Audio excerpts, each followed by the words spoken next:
नमस्कार, आदाब दोस्तों। मैं हूं आपके साथ निखत अली। जो सवाल पिछले दिनों हमने पूछा, बिल्कुल वही सवाल आज सुप्रीम कोर्ट के एक जज भी पूछ रहे हैं। और यकीन मानिए दोस्तों, सुप्रीम कोर्ट के इस जज ने ना सिर्फ सवाल पूछे हैं बल्कि मोदी सरकार की पोल भी खोलकर रख दी है कि कैसे न्यायपालिका पर भी नियंत्रण करने की कोशिश की जा रही है।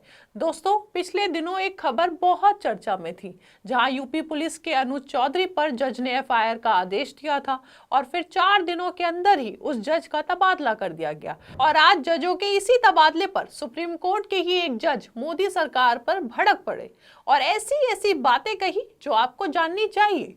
तो दोस्तों, जिस सुप्रीम कोर्ट के जज की हम बात कर रहे हैं उनका नाम है जस्टिस उज्जल भुइया। हाल ही में पुणे के आईएलएस लॉ कॉलेज में एक कार्यक्रम था। इसी कार्यक्रम में अपने भाषण के दौरान सुप्रीम कोर्ट के जज जस्टिस भुइया ने मोदी सरकार को निशाने पर लिया और न्यायपालिका की स्वतंत्रता को लेकर कई सवाल उठाए जो पिछले दिनों हम सभी ने उठाए थे। जस्टिस भुइया ने अपनी शुरुआती भाषण में कहा कि अगर सरकार को मनपसंद फैसले नहीं मिले तो जज का तबादला हो जाना हमारी आजादी पर हमला है।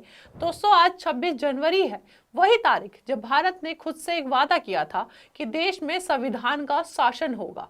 देश किसी राजा, सरकार या बहुमत की मर्जी से नहीं बल्कि कानून और संविधान से चलेगा।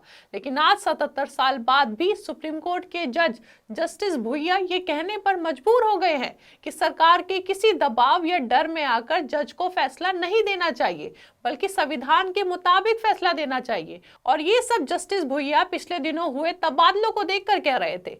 जस्टिस भुइया ने साफ तौर पर यह भी कहा कि अगर सरकार को असुविधाजनक फैसला देने पर जजों का ट्रांसफर किया जाने लगे तो ये न्यायपालिका की आजादी पर सीधा सीधा हमला है। मोदी सरकार पर हमला बोलते हुए जस्टिस भुइया ने आगे कहा कि जजों के तबादले और पोस्टिंग पूरी तरह से न्यायपालिका का आंतरिक मामला है, इसमें केंद्र सरकार का कोई दखल नहीं होना चाहिए। जस्टिस भुइया ने यहाँ एक और बहुत अहम बात कही है दोस्तों। जस्टिस भुइया ने कहा कि जजों के तबादले प्रशासनिक जरूरत के लिए होते हैं, ना कि दबाव बनाने या सजा देने के लिए। उन्होंने सवाल उठाया और कहा, अगर कोई जज सरकार के खिलाफ फैसला देता है तो उसे एक हाईकोर्ट से दूसरे हाईकोर्ट क्यों भेजा जाता है? क्या ये संदेश नहीं जाता कि सरकार के खिलाफ गए तो अंजाम भुगतना पड़ेगा? दरअसल दोस्तों, यहाँ जिस जज का जिक्र जस्टिस भुइया ने किया उनका नाम है जस्टिस अतुल श्रीधरन। जस्टिस अतुल श्रीधरन वही हैं जिन्होंने एमपी के भाजपा मंत्री कुंवर विजय शाह पर खुद से संज्ञान लिया था और एफआईआर के आदेश दिए थे जब मंत्री ने कर्नल सोफिया कुरैशी पर आपत्तिजनक बात की थी।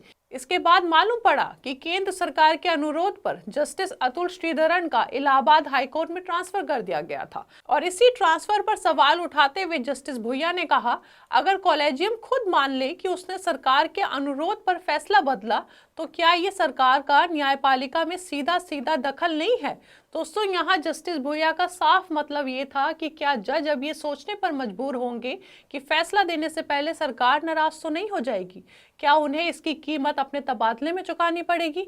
दोस्तों, न्यायपालिका की स्वतंत्रता पर बात करते हुए जस्टिस भुइया ने आगे अपने भाषण में ये भी याद दिलाया कि कॉलेजियम सिस्टम इसलिए बनाया गया था ताकि जजों की नियुक्ति और तबादले राजनीतिक और सरकारी दबाव से दूर रहे। अगर कॉलेजियम के सदस्य ही सरकार के प्रभाव में आने लगे तो ये सिस्टम अपने मकसद से भटक जाएगा। इसी बात को अगर हम आपको जस्टिस भुइया की ज़बानी बताएं तो उन्होंने कहा, न्यायपालिका को सबसे ज्यादा खतरा बाहर से नहीं बल्कि अंदर से आने वाले दबाव से है। जस्टिस भुइया ने एक लाइन में पूरे लोकतंत्र की हालत भी बता दी। उन्होंने कहा, अगर किसी मामले का नतीजा ये देखकर तय होने लगे कि कौन सा जज सुनवाई कर रहा है तो ये लोकतंत्र के लिए बेहद खतरनाक हालात है। मतलब साफ है कि अदालतें चलेंगी, फैसले भी आएंगे, लेकिन लोगों का न्याय व्यवस्था से भरोसा खत्म हो जाएगा। दोस्तों, जस्टिस भुइया ने यह भी माना कि कॉलेजियम सिस्टम में सुधार की जरूरत है, पारदर्शिता की कमी भी है, लेकिन उन्होंने साफ कहा कि इसका मतलब ये नहीं है कि सरकार को जजों की नियुक्ति और तबादलों में दखल देने की इजाजत है। उनके मुताबिक मौजूदा हालात में कॉलेजियम सिस्टम अब भी थोड़ा बेहतर विकल्प है। अब जरा समझ लीजिए दोस्तों, जिस कॉलेजियम सिस्टम की बात जस्टिस भुइया लगातार कर रहे हैं, कॉलेजियम सिस्टम एक ऐसी व्यवस्था है जिसमें जज ही तय करते हैं कि किस जज की कहाँ नियुक्ति होगी और किस जज का तबादला होगा। यानी इसमें फैसला सरकार नहीं बल्कि खुद न्यायपालिका करती है, जिसमें चीफ जस्टिस ऑफ इंडिया और 4 और वरिष्ठ जज मिलकर ये फैसला करते हैं। कॉलेजियम सिस्टम का एक ही मकसद होता है दोस्तों कि न्यायपालिका को राजनीतिक और सरकारी दबाव से बचाना, ताकि जज बिना डर के फैसला दे सके, सरकार के खिलाफ भी फैसला दे सके, संविधान सुरक्षित रहे। लेकिन आज के दौर में सरकार के अनुरोध पर जजों का तबादला देख जस्टिस भुइयां भड़क गए और मोदी सरकार को पूरी तरह घेर लिया। उन्होंने अपने भाषण में दबी जबान में कहा कि न्यायपालिका में केंद्र सरकार का नियंत्रण नहीं चलेगा। दोस्तों, 26 जनवरी 1950 को देश में सिर्फ एक संविधान लागू नहीं हुआ था, बल्कि ये देश को भरोसा दिया गया था कि न्याय डर से नहीं चलेगा, जज दबाव में नहीं झुकेंगे और अदालतें सत्ता की नहीं संविधान की आवाज होगी। जस्टिस उज्जवल भुइयां की चेतावनी इसी भरोसे को बचाने की कोशिश है, क्योंकि उन्होंने साफ कहा, न्यायपालिका की स्वतंत्रता से कोई समझौता नहीं किया जा सकता। अगर ये खत्म हो गई तो लोकतंत्र भी नहीं टिक पाएगा।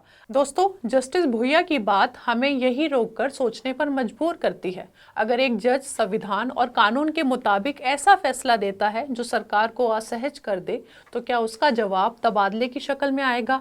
इतिहास गवाह है कि ये पहली बार नहीं है जब किसी जज का तबादला हुआ और उसमें सरकार की दखल को लेकर चर्चा ना हुई हो। एमपी हाईकोर्ट के जस्टिस अतुल श्रीधरन के अलावा, अगर आपको याद हो, दिल्ली हाईकोर्ट के जस्टिस एस मुरलीधर, जो उत्तर पूर्वी दिल्ली दंगों की सुनवाई कर रहे थे, जिन्होंने खुले कोर्ट में दिल्ली पुलिस और सरकार से तीखे सवाल पूछा कि नफरत भरे भाषणों पर अब तक कार्रवाई क्यों नहीं हुई।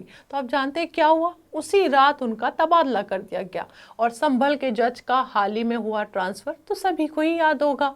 और भी ऐसे कई मामले हैं, लेकिन यहाँ यही सवाल है कि जब जब ऐसी बातें सामने आती है तो एक ही सवाल जहन में आता है कि क्या वाकई ये सब सिर्फ एक इत्तेफाक है? और आज तो ये सवाल खुद सुप्रीम कोर्ट के जज जस्टिस भुइयां भी पूछ रहे हैं। क्या जजों को उनके फैसलों की कीमत चुकानी पड़ रही है? और अगर हाँ, तो क्या ये हमारे लोकतंत्र के लिए खतरे की घंटी नहीं है? क्या जजों के तबादले वाकई सामान्य प्रक्रिया है, या ये असहज सच को दबाने का कोई तरीका है? जाते जाते अब आपको सुप्रीम कोर्ट के जज जस्टिस भुइयां के बारे में बता देते हैं। दोस्तों, जस्टिस भुइयां का जन्म असम में हुआ और उन्होंने वकालत से लेकर हाई कोर्ट और फिर सुप्रीम कोर्ट तक का सफर तय किया। वो पहले गुवाहाटी हाई कोर्ट के जज रहे, फिर उन्हें तेलंगाना हाई कोर्ट का मुख्य न्यायाधीश बनाया गया और 2023 में उन्हें भारत के सर्वोच्च न्यायालय में नियुक्त किया गया। जस्टिस भुइयां को उन जजों में गिना जाता है जो नागरिक अधिकारों, अभिव्यक्ति की स्वतंत्रता और संस्थानों की स्वतंत्रता पर खुलकर और साफ तरीके से अपनी राय रखते हैं। उन्होंने कई मौकों पर यह कहा है कि न्यायपालिका की स्वतंत्रता कोई सुविधा नहीं है, बल्कि लोकतंत्र की जरूरत है। अब आप जस्टिस भुइयां की बात से कितना सहमत है? अपनी राय हमें कमेंट बॉक्स में बताइए। हमारे चैनल आर्टिकल 19 इंडिया को सब्सक्राइब कीजिए और बेल आइकॉन को प्रेस कीजिए, ताकि हमसे आने वाली हर खबर आपके पास फौरन पहुंचे। अब इजाज़त दीजिए, बहुत बहुत शुक्रिया।